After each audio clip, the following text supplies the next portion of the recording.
आज कैट का form out हो गया है, तो आपको कैसे फॉर्म भरना है, क्या करना है, स्टेप बाय स्टेप गाइडलाइंस आपको यहाँ वीडियो में दी गई है। हमने फॉर्म भरा है खुद और उसी की वीडियो हमने यहाँ अपलोड करी है। तो इस वीडियो को देखो, आपको समझ आएगा कौन सी गलतियां आपने नहीं करनी है और कैसे आपने प्रोसीड करना है। एंड अगर आपको अभी कैट प्रिपरेशन में कोई भी स्ट्रगल फेस कर रहे हो तो हमारी जो वेबसाइट है दैट इज quantifiers.in, वहाँ पे आप जाके कुछ फ्री टेस्ट दे सकते हैं, फ्री वीडियो रिसोर्सेज। खासकर DILR के लिए there is a playlist of 400 plus sets जिसका लिंक इस वीडियो की डिस्क्रिप्शन में भी है। आप उसको यूज कर सकते हैं रिसोर्सेज को एंड अपनी प्रिपरेशन को एलिवेट कर सकते हैं। कोई भी डाउट आता है प्लीज डाल दीजिएगा कमेंट में, we will be happy to help. Let's jump on to the video now. In the CAT form is, आप गूगल पे साइट टाइप करेंगे CAT 2025 registration.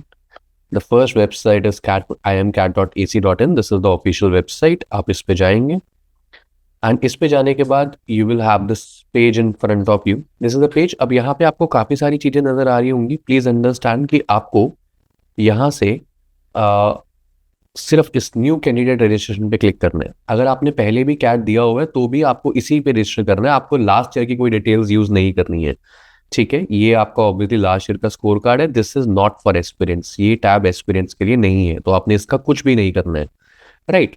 So once you are done with this, देखो registered candidate login किसके लिए होता है कि मान लो आपने कैट का फॉर्म फिल करना शुरू किया बट बीच में किसी कारण आपने रोक दिया फॉर्म को फिल करना, आपके पास फोटो नहीं थी या कुछ भी नहीं थी, आपने लॉग आउट कर दिया, तो वापस जब आप आएंगे तो आपको इस पे फिल करना पड़ेगा। Once your initial registration is done, start जब आपको करना है पहली बार तो आपको यहीं से शुरू करना है, राइट। ऑल्सो अगर आप किसी कैटेगरी से बिलोंग करते हैं, ठीक है, तो यहाँ पे आपके पास नीचे सर्टिफिकेट्स वाले टैब में EWS, NCOBC, SC/ST, final year certificate, हर चीज़ यहाँ दी हुई है जिसका आप यूज़ कर सकते हैं, राइट। तो आपको जो आपका जो भी कैटेगरी का एडवांटेज लेना है इस फॉर्मेट में आपको फिल करके वो डॉक्यूमेंट अपने पास रेडी रखना है, राइट। SC/ST है तो इस कैटेगरी से, NCOBC है तो इस कैटेगरी में। So this is the format that is required by the CAT authorities. इसको आपने फिल के अपने पास रेडी रखना है। Now I am going to new candidate registration. So I use the details over here. So I hope आप fresh browser या latest browser use कर रहे हो, right? यहाँ पे मैंने अपना login ID डाला, ठीक है। Date of birth आपका जो 10th की उस पे है, आधार कार्ड पे है, आई एम एज्यूमिंग सेम ही होगा, उसको यूज करना है आपने यहाँ पे, ठीक है। So these are my details.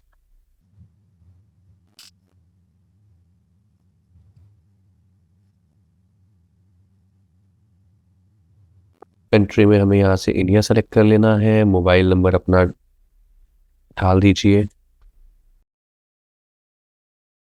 Generate OTP कर दीजिए। Once the OTPs are generated 172477, आपके पास OTPs आएंगे, ठीक है। आपको यहाँ पे मोबाइल पे जो OTP आया वो यूज करना है। एक आपका SMS आके थ्रू आएगा, ठीक है, दैट इज,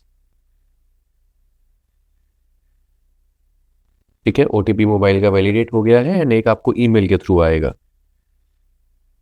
सो यहाँ पे आपको ईमेल आईडी में आपका जो आया है पासवर्ड वो डाल देना है, ठीक है, अनवैलिडेट कर देना है, ठीक है जी। So once this is done, this step is done, you have to click on I agree, you have to move ahead. यहाँ से आपको आपकी डिटेल्स क्लिक कर देनी है कि जो आपकी डिटेल्स है वो ठीक है ना। एक बार प्लीज अपनी नाम, डेट ऑफ बर्थ, स्पेलिंग सब कुछ चेक कर लीजिएगा। Once this is done you will move ahead, ठीक है जी। This is what the first stage is done, right. Registration is successful, आपके पास आपका पासवर्ड वगैरह सब कुछ आ गया होगा, राइट। एट दिस पॉइंट आपको ईमेल एड्रेस पे आपके सब पासवर्ड वगैरह मिल गया होगा। तो यहाँ पे now once the step is done you have to take the next step. Next step is we have to go to application. जैसे मैंने आपको बताया, once you will click on this आपके पास एक पेज आ जाएगा यहाँ पे, right. Now this is a page जहाँ पे आपके डिफरेंट टैब्स आपको नजर आएंगे, राइट। आपके पास जैसे सबसे पहली चीज है आपको पर्सनल डिटेल्स फिल करनी है, for academic details, work ex, programme, test serial, declaration. So we will do all the steps one by one. तो द फर्स्ट नेम। अब बहुत सारे बच्चे यहाँ गलती करते हैं, मिडिल नेम में लास्ट नेम डाल देते हैं, इसको आपने नहीं करना प्लीज। अगर आपका मिडिल नेम नहीं है just leave it blank. Father's name जो आपके आधार कार्ड पे होगा उसको यूज कीजिए डिटेल को। अब कई बार बच्चों के साथ दिक्कत आती है कि आधार कार्ड पे लास्ट नेम नहीं है, 10th के सर्टिफिकेट में है, ऐसा कुछ आता है। तो आप जो आप प्रूफ लेके जाएंगे, जैसे आप आधार कार्ड लेके जाएंगे तो उस पर जो है उसको यहाँ मेंशन कर दो, कोई ज्यादा दिक्कत वाली बात नहीं होती है, ठीक है। यहाँ पे आ गया स्पाउस नेम, ठीक है। अब कैंडिडेट का जेंडर जो है यहाँ पे हम आप अपना सेलेक्ट कर लीजिए, नेशनलिटी इंडियन, ठीक है।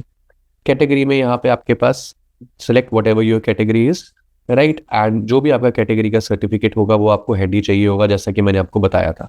यहाँ आप अपने एड्रेस फिल करिए जो आपको, जिस पे आप चाहेंगे सारी ऑफिशियल कम्युनिकेशन सी वो आपको, राइट। तो मेरा जो एड्रेस है,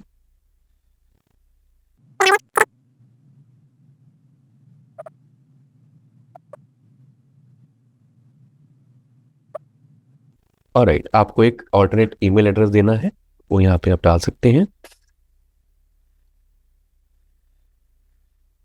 ठीक है। एंड अगर आपका परमानेंट एड्रेस सेम है तो यस कर दो, नहीं तो यहाँ पे दूसरा एड्रेस भर दो अपना, ठीक है। अब इमरजेंसी कॉन्टैक्ट डिटेल में आप कोई भी अपना दूसरा नंबर या कुछ भी अपने पेरेंट्स का नंबर डाल सकते हैं। और यहाँ पे आई मेन बात अब डॉक्यूमेंट्स अपलोड करने की, राइट। सो अंडरस्टैंड कि आपको जो यहाँ पे फोटो अपलोड करनी है, ठीक है। आप यहाँ पे क्लिक करके सैंपल फोटोज भी अपलोड देख सकते हैं कि आपके पास क्या क्या एक्सेप्टेबल है, क्या एक्सेप्टेबल नहीं है। आपकी फोटो क्लियर होनी चाहिए, ठीक है। और एकदम अच्छा बैकग्राउंड होना चाहिए। देखो अब इसका नॉर्मली लोग सोचते हैं वाइट बैकग्राउंड होना चाहिए, बट अगर आपका हल्का ऑफ वाइट क्रीम कुछ भी है चलेगा, as long as the photo is clear. तो ये आपके पास चीजें आपको उन्होंने दी हुई है।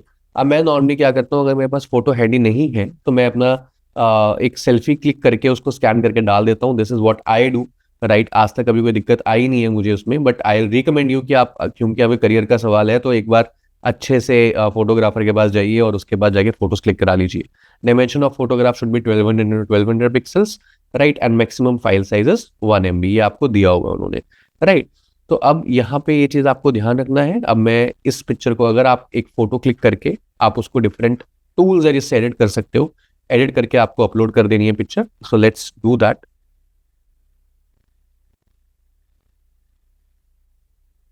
तो अब जो मैंने एक पिक्चर सेल्फी क्लिक कर ली है, उसको मैं सिंपली रीसाइज इमेज क्लिक किया, मैंने सेलेक्ट करा, मैंने यहाँ से अपनी इमेज क्लिक करूंगा मैं।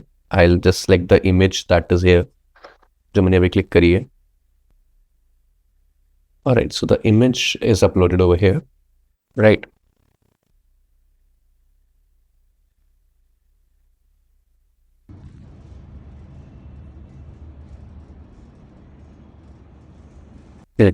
सो मुझे जो साइज चाहिए, द साइज यहाँ पे मैं बैठ पा रहा हूँ 1200 इंटू 1200, ठीक है। एंड क्योंकि मेरे को जो फाइल का साइज चाहिए वो चाहिए अपना less than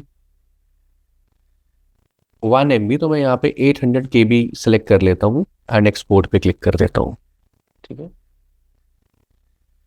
right. So this is the only thing, original से मैंने इसमें कन्वर्ट कर दिया एंड इमेज को डाउनलोड कर लिया, ठीक है। अब ये मेरी इमेज डाउनलोड हो चुकी है, राइट। अब अगर मैं कैट की वेबसाइट पे आता हूँ तो यहाँ पे अगर जो मैंने इमेज बनाई है उसको मैं अपलोड करता हूँ, done. So this is done. अब सिमिलरली मुझे अपना सिग्नेचर अपलोड करना है, तो इसके लिए भी मैं what I do is I just sign on a piece of paper and then I format it accordingly. मुझे 80 KB से कम चाहिए, राइट। तो मैं let me just do that.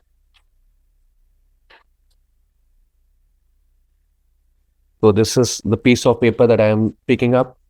तो जो मैंने एक पेपर पे भी साइन किए थे, I have just exported it into my PC and मैं उसको यहाँ पे ड्रैग एंड ड्रॉप कर रहा हूँ एंड डन। सो इसने वो दोनों चीज़ें एक्सेप्ट कर ली है। So it is not a very hassle वाला टास्क कि आपको स्कैनर से स्कैन करना है, ये करना है। I always do it, it works for me, right. You don't have to worry a lot for this. And please view photograph close, view कर लीजिए आप। This is viewed that this is my photograph that I have submitted and this is my signature that I have submitted, and now I have to proceed to the next part. There is no there is nothing here. So अब मुझे पास academics आ गया है। academics में now this is the part where I really need to pay attention to. So यहाँ पे मेरा 10th का जो बोर्ड है, that is CBSE board. I select this Central Board of Senior Education, CBSE. मेरा जो 10th पास हुई थी, यू कैन सी, आप सिर्फ मार्च का ये मंथ सेलेक्ट कर सकते हो। नॉर्मली मार्च में पेपर हो जाते हैं, राइट। वैसे आपकी डिटेल मार्कशीट के पीछे जो आपके पास चीज़ें हैं आपको वो सेलेक्ट करने की ज़रूरत नहीं है, ठीक है। मतलब कई बार डेट लोग सर्च करने लग जाते हैं कौन सी है, तो you can just put March, right. Maximum marks की अब बारी आई, तो मेरी देखो डिटेल मार्कशीट पे अगर जितने भी सब्जेक्ट्स हैं जिसमें मुझे मार्क्स मिले हुए हैं, मुझे वो सब सेलेक्ट करने होते हैं। तो मेरे पास अगर 5 सब्जेक्ट रेगुलर थे और एक एक सब्जेक्ट अगर मेरे पास एडिशनल था, तो मुझे वो एडिशनल को इंक्लूड करना है जिसमें मुझे मार्क्स मिले हुए हैं। हाँ, अगर मुझे ग्रेड मिले हुए हैं, जैसे A+ मिला हुआ है एडिशनल में, B+ मिला हुआ है लेकिन मार्क्स नहीं मिले हुए, तो मुझे उसको कंसिडर नहीं करना, कोई इशू नहीं है, ठीक है। जैसे तो लेकिन जहां मार्क्स मिले हुए हैं वो स्कोर सारे ऐड करने हैं। तो 600 मार्क्स टोटल लिख दिए मैंने, मान लो, और मेरे मार्क्स थे 584, तो मैंने वो लिख दिए, मान लो। तो ये दिस इज डन। ये अपने आप पिक कर लेगा यहाँ पे, ठीक है। कई बार नहीं पिक करता तो हमें थोड़ा बहुत देखना पड़ता है, बट पिक कर लेता है। फिर 12th में मैंने क्या किया था, 12th में मेरा कोर्स अगेन CBSE था, month and year of completion. अच्छा, अगर यहाँ पे कभी किसी का बोर्ड ना आए तो यहाँ पे अदर बोर्ड्स होगा लास्ट में, हमेशा याद रखना। अगर आपके पास कभी कोई बोर्ड ना दिखे आपको, तो लास्ट में अदर बोर्ड्स का ऑप्शन होता है, वो सिलेक्ट कर सकते हैं, ठीक है। तो सेंट्रल बोर्ड आ गया, मंथ ईयर अगेन मार्च।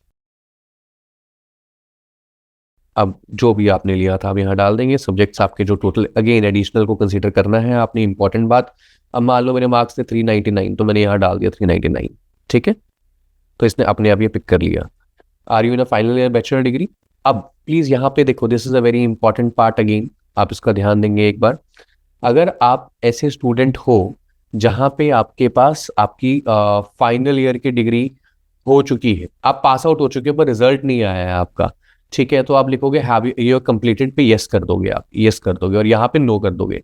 अगर आपके पेपर होने हैं तो आप ऑब्वियसली यस पुट करोगे। तो यस कौन पुट कर रहा है? सिर्फ वो जिसके पेपर अभी होने हैं। अगर आपके पेपर हो चुके हैं, अब आपने दोबारा पेपर नहीं देने हैं, रेगुलर पेपर, सप्ली की बात नहीं कर रहा, रेगुलर पेपर हो चुके हैं, तो यहाँ पे आप कंप्लीट में आप कर दोगे कि कंप्लीट हो चुके हैं आपके। तो मैं यहाँ से are in the final year degree, no, ठीक है।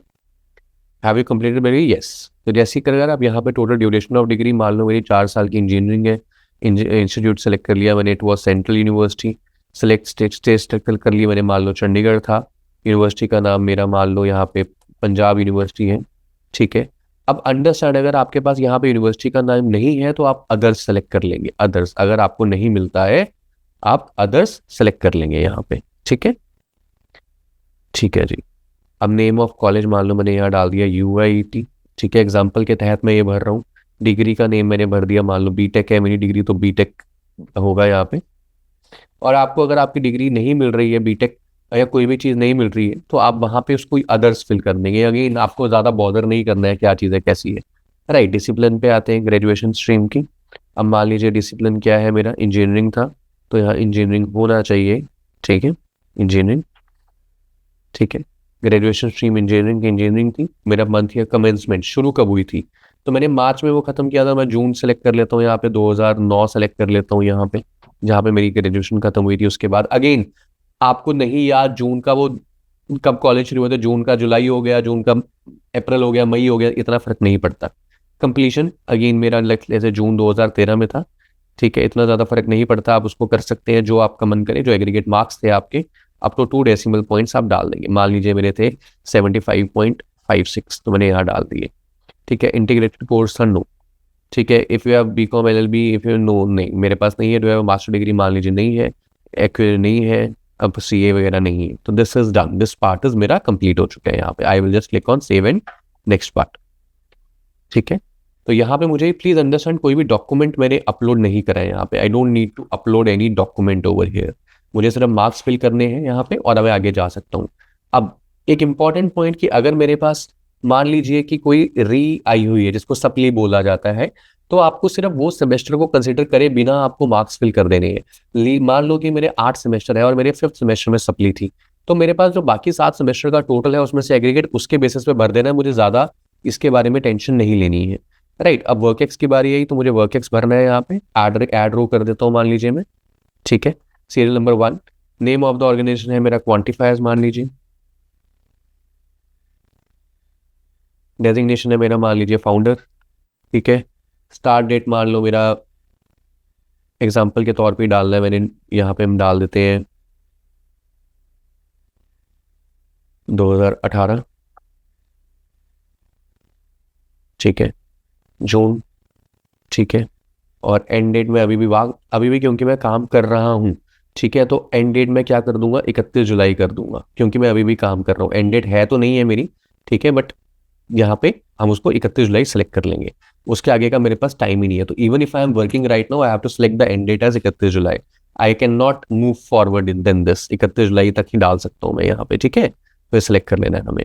तो ब्रेक इन एक्सपीरियंस मेरा 0 था, एक्सपीरियंस इन डेज उसने अपने आप कैलकुलेट कर लिया। इसके बाद कुछ और है तो मैं यहाँ ऐड कर दूंगा और उसको आगे ले चलूंगा, सेव एंड नेक्स्ट। तो this is my work ex. Again मुझे कोई भी डॉक्यूमेंट फिल नहीं करना है। Now this is a page जहाँ पे आपको क्या करना है, आपको जो भी प्रोग्राम नेम्स है आपको सोचना नहीं है ज़्यादा, आपको सब सेलेक्ट कर लेंगे, सेलेक्ट सब, ठीक है, कोई फर्क नहीं पड़ता उसका, आपका जो भी है सेलेक्ट एवरीथिंग हियर, ठीक है। कुछ इसके अंदर डॉक्टरेट्स वगैरह के होते हैं कि आपने पीएचडी करनी है, एफएबीएम करनी है, अगर आप एलिजिबल हो तो ठीक है, नहीं हो तो आपको कॉल नहीं आएगी। सब आपको सेलेक्ट कर लेने हैं यहाँ पे, click on every single thing that is here, right, and last में आप उसको बस आगे चलो इसकी, डन, ये मैंने सेलेक्ट कर लिया, save and next, that's it. अब मान लो मैंने तो नहीं सेलेक्ट किया पर आप कर लेना, प्लीज प्लीज डू दिस, ठीक है। नेक्स्ट इज मेरी टेस्ट सिटी की प्रेफरेंसेज आई हैं, तो यहाँ पे टेस्ट सिटी की प्रेफरेंस 1, अब मैंने मान लो चंडीगढ़ में हूँ, आसपास चंडीगढ़ देखते हैं अगर आता है तो, ये चंडीगढ़ मोहाली आ गया। सेकंड, अब मेरे घर के आसपास मान लीजिए पटियाला है तो पटियाला डाल देते हैं हम, अब अंबाला है तो अंबाला डाल देते हैं हम, ठीक है। मोहाली नहीं होगा, आई एम अज्यूमिंग, अगर मोहाली होता तो वो तो मैं डाल ही चुका हूँ, I have already use that, it is asking me to select a different city. मान लो मैंने फोर्थ में शिमला डाल दिया, चलो पहाड़ों में जा आएंगे इसी बहाने, I am just kidding. And so चंदमोहाली, पंचकुला, एंड यहाँ पे अगर मैं लुधियाना देखता हूँ, लुधियाना भी आसपास हुआ तो लुधियाना, परफेक्ट। तो ये मेरा अगला स्टेप आ गया एंड मैं नेक्स्ट स्टेप पे चला गया। And the last step is declaration. यहाँ पे मुझे पैसे फिल करने हैं, यहाँ पे मेरे को कार्ड दे देगी कहाँ से क्या होगा, choose of made payment, that's it. So जैसे ही मैं ये करूँगा this will fill my form, इसके सिवाय there is nothing I need it. So what I need to have handy during my form filling is कि मेरे डॉक्यूमेंट्स मेरे पास हों जिससे मैं मार्क्स टैली कर सकूं, ये इंपॉर्टेंट चीज़ है। वर्कएक्स मेरे पास डिटेल्स प्रॉपर होनी चाहिए, ऑर्गेनाइजेशन, वर्कएक्स कब शुरू कब है, लास्ट कब है। आपको अपलोड क्या करना है, फोटोग्राफ, सिग्नेचर एंड कैटेगरी में अगर आप फॉलो करते हो तो वो कैटेगरी कैसे, कौन सा सर्टिफिकेट अपलोड करना है वो मैंने आपको शुरू में दिखाया था कि आपको कहाँ से पिक करनी है चीज़ें, क्या अपलोड करना है आपको। So please take care of this part, this is about the form filling. once you are done with this, आपको एक ईमेल आ जाएगी कि आपका फॉर्म सबमिट हो गया है, एंड दैट्स इट, आपको इसके सिवाय कुछ नहीं करना। I hope this video helps you. अगर आपको कोई डाउट है तो आप कमेंट्स में डाल सकते हैं, I will be more than happy to help you out, right. And if you have any other things you are always welcome to ask. हमारे बहुत सारे फ्री कंटेंट है, क्वांटिफायर्स के प्लेलिस्ट बनी हुई है, आप उनको यूज कीजिए। There are free sectional test on our website quantifiers.in, use that and put it there. All the best guys.